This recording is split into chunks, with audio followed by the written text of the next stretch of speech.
So growing up in northern Michigan, actually in Gaylord, Michigan, right about here, just to be exact, I noticed a lot of students in my classes that were really good at the hands-on projects. And then once I thought about it a little bit more, I realized that they either grew up on farms or had parents that were electricians or plumbers or were in automotive. So I learned those skills through the different generations and having that practice right there at home. However, these students didn't necessarily know how to apply that outside of that general realm.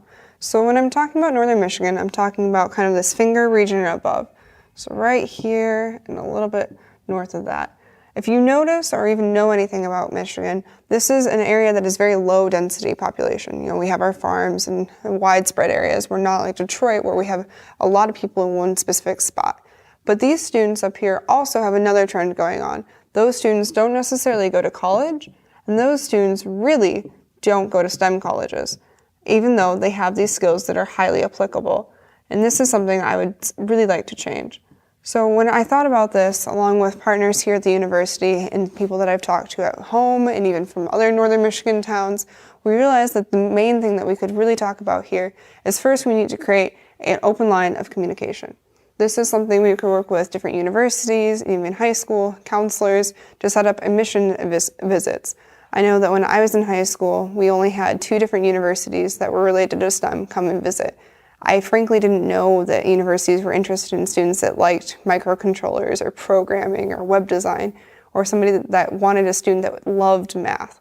So once we open that line of communication, I would like to develop opportunities to show off student skills, whether that be FIRST Robotics or STEM events or even just hosting events at universities. That would really open up this line of communication. And then once both of those are developed, we will then continue this collaboration.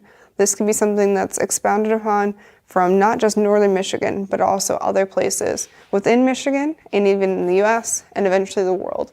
Now, right now, there are different groups out there, say like FIRST or Tech Savvy or VEX Robotics, that are starting to come into these high schools and other middle schools and elementary schools even, but this is something that hasn't quite reached these areas of low density population that have these skills.